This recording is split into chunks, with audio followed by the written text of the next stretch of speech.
지금 이 영상을 넘기려는 분들께 딱 한 가지만 묻겠습니다. 당신은 2026년을 아무 준비 없이 맞이해도 정말 괜찮으신가요? 경제위기는 뉴스 속에서 시작되지 않습니다.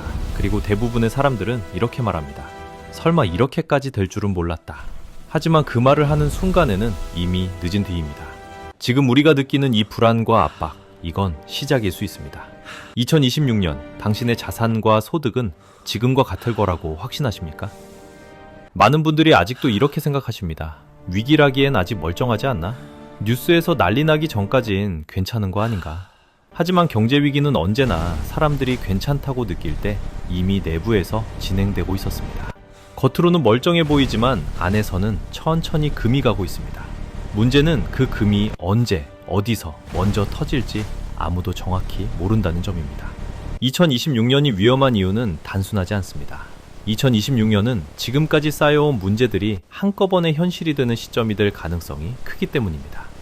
지금부터는 왜 많은 전문가들이 2026년을 부채 위기의 분기점으로 보는지 그 이유를 하나씩 짚어보겠습니다. 이건 단순히 빚이 많다는 이야기가 아닙니다. 빚이 더 이상 사회 전체에서 감당되지 않는 시점이 언제냐에 대한 이야기입니다. 그리고 그 시점이 2026년이 될 가능성이 점점 커지고 있습니다. 먼저 경제적인 측면부터 보겠습니다. 지금의 부채 문제는 규모의 문제가 아닙니다. 이미 규모는 오래전의 위험 수위를 넘었습니다. 진짜 문제는 금리와 시간입니다. 많은 가계와 기업 그리고 정부는 과거의 저금리 환경을 기준으로 빚을 설계했습니다. 낮은 이자가 전제였고 시간이 해결해 줄 거라고 믿었습니다.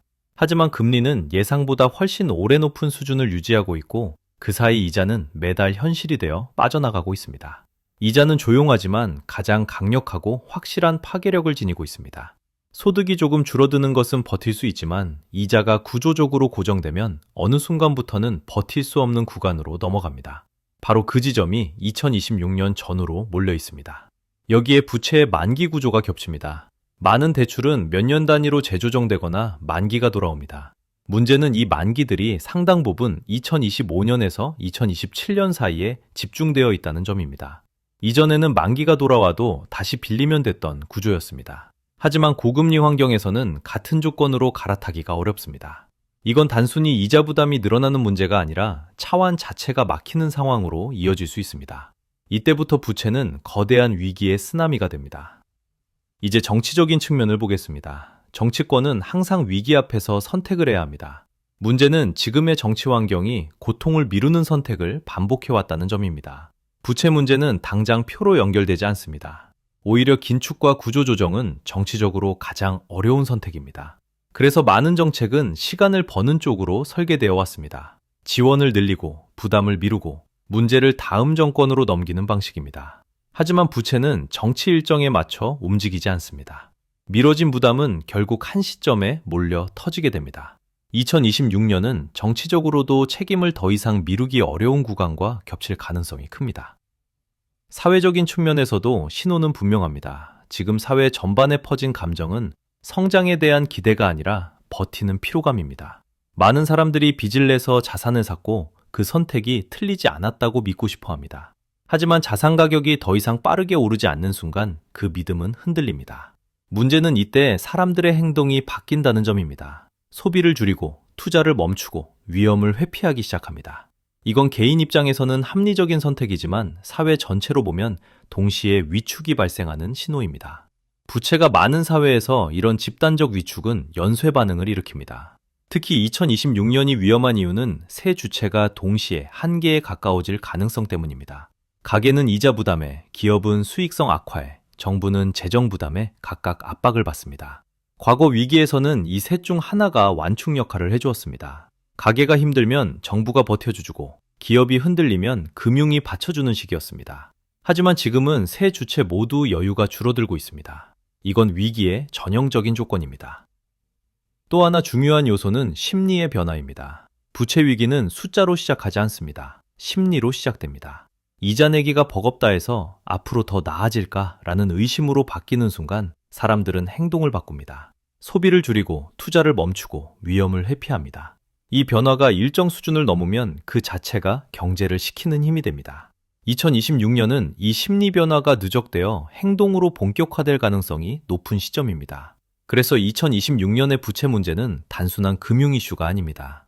정치의 선택, 경제 구조, 사회의 심리가 동시에 얽힌 결과물입니다. 어느 하나만으로는 버틸 수 있었지만 지금은 모든 축에서 여유가 줄어들고 있습니다. 이때 가장 먼저 흔들리는 건 언제나 개인입니다.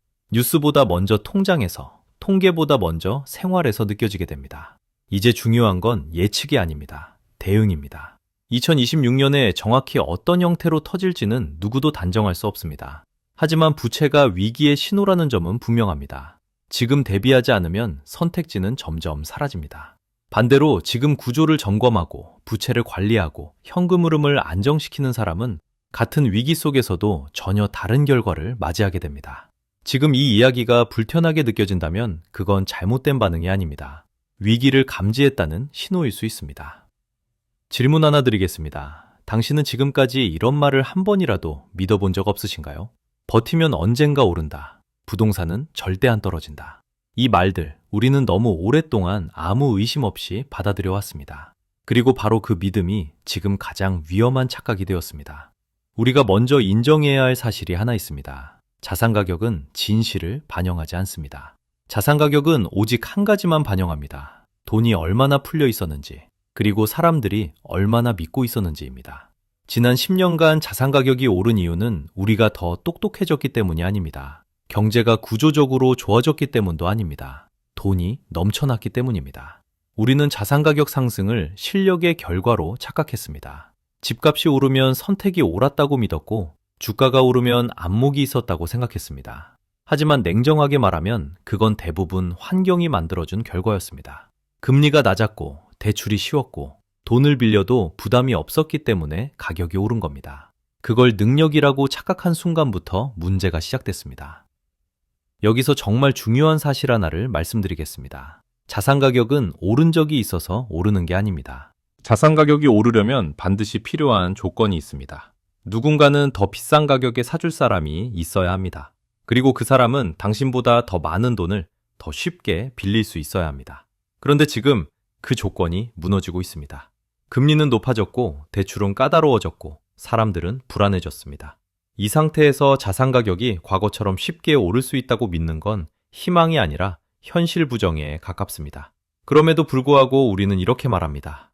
그래도 결국 오르겠지. 이 말은 분석이 아니라 기도에 가깝습니다. 자산 가격에 대해 우리가 가장 크게 착각해온 지점은 바로 이것입니다. 가격이 유지되는 것과 안전한 것은 전혀 다른 문제라는 사실입니다. 가격이 안 떨어졌다고 해서 위험이 없는 게 아닙니다. 오히려 거래가 멈추고 사람들이 움직이지 않을 때 위험은 내부에서 커집니다.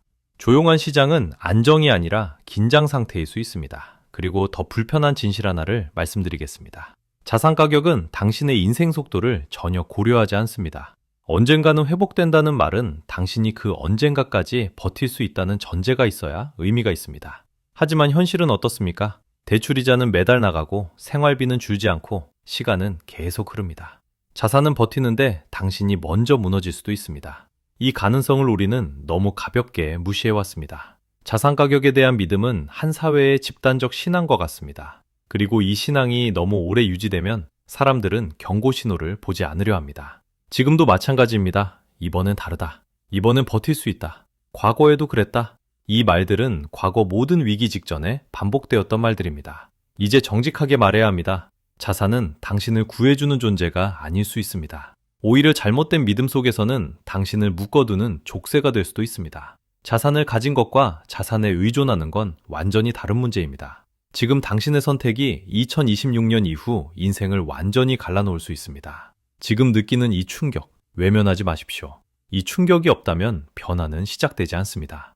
많은 사람들이 아직도 이렇게 믿고 있습니다. 위기가 오면 정부가 나서서 막아주겠지? 설마 나라가 가만히 있겠어? 이 믿음은 과거에는 어느 정도 맞았습니다. 하지만 2026년을 앞둔 지금 이 믿음은 더 이상 안전하지 않습니다.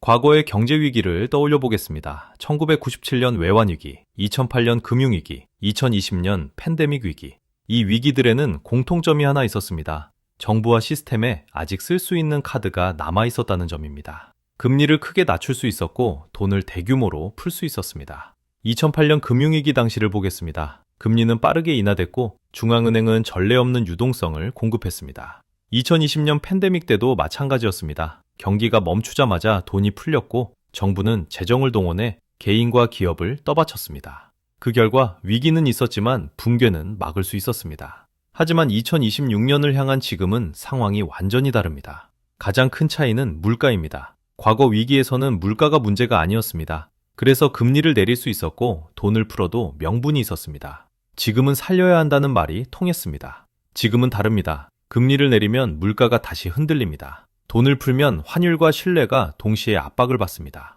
즉, 위기를 막기 위해 쓰는 처방이 또 다른 위기를 부르는 구조가 되어버렸습니다. 이건 정책의 실패가 아니라 환경 자체가 달라졌다는 뜻입니다. 두 번째 차이는 재정의 체력입니다. 과거 위기 이전에는 정부의 부채 비율이 지금보다 훨씬 낮았습니다. 그래서 위기가 오면 빚을 내서라도 버틸 수 있었습니다. 지금은 빚을 져도 된다는 선택이 가능했습니다. 하지만 지금은 어떻습니까?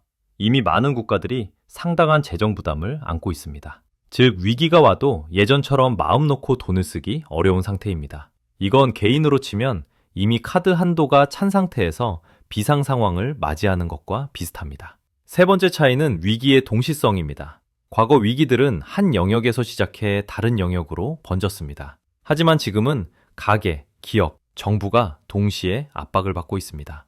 이 말은 무엇일까요? 누군가가 누군가를 떠받쳐줄 여유가 없다는 뜻입니다. 과거에는 가계가 힘들면 정부가 나섰고 기업이 흔들리면 금융이 받쳐줬습니다. 하지만 지금은 가계도 버겁고 기업도 불안하고 정부도 조심스러운 상태입니다. 이 구조는 위기가 왔을 때 충격을 흡수할 완충 장치가 약해졌다는 신호입니다. 여기에 정치적 제약도 더해집니다. 긴축은 항상 고통스럽고 고통스러운 정책은 표를 잃습니다. 그래서 정치권은 문제를 해결하기보다 시간을 벌어왔습니다. 하지만 부채와 구조적 문제는 정치 일정에 맞춰 움직이지 않습니다. 미뤄진 문제는 더 큰 부담이 되어 돌아옵니다. 그래서 2026년이 위험한 이유는 위기가 올 수 있다가 아닙니다. 위기가 와도 시스템이 예전처럼 막아주기 어렵다는 점입니다. 이건 공포를 조장하기 위한 말이 아닙니다. 과거와 다른 조건을 과거의 방식으로 해결할 수 없다는 현실적인 경고입니다.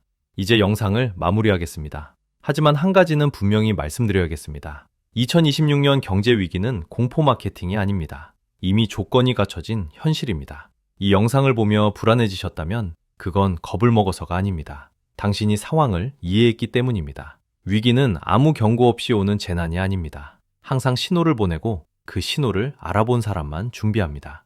그리고 준비한 사람과 아무것도 바꾸지 않은 사람의 차이는 위기가 시작되는 순간 돌이킬 수 없을 만큼 벌어집니다. 누군가는 왜 아무도 미리 말해주지 않았을까 라고 말할 것이고 누군가는 그래도 준비해두길 잘했다고 말할 겁니다. 2026년은 당신이 어느 쪽 사람이 될지를 결정하는 해가 될 가능성이 큽니다. 지금 이 영상을 보고도 아무것도 바꾸지 않는다면 당신은 이미 선택을 한 겁니다. 위기를 겪는 쪽으로 말입니다. 반대로 지금부터라도 부채를 점검하고 현금 흐름을 정리하고 현실을 직시하게 된다면 당신은 같은 위기 속에서도 전혀 다른 결과를 맞이하게 될 겁니다. 이 영상은 당신을 살아남을 수 있는 쪽으로 밀어내기 위해 만들었습니다. 위기는 모두에게 옵니다. 하지만 준비하는 사람은 항상 소수입니다. 그리고 역사는 늘 그 소수가 기회를 잡았다는 걸 보여줬습니다. 2026년, 당신은 그 소수에 들어갈 준비가 되어 있습니까? 선택은 이미 당신 앞에 놓여 있습니다.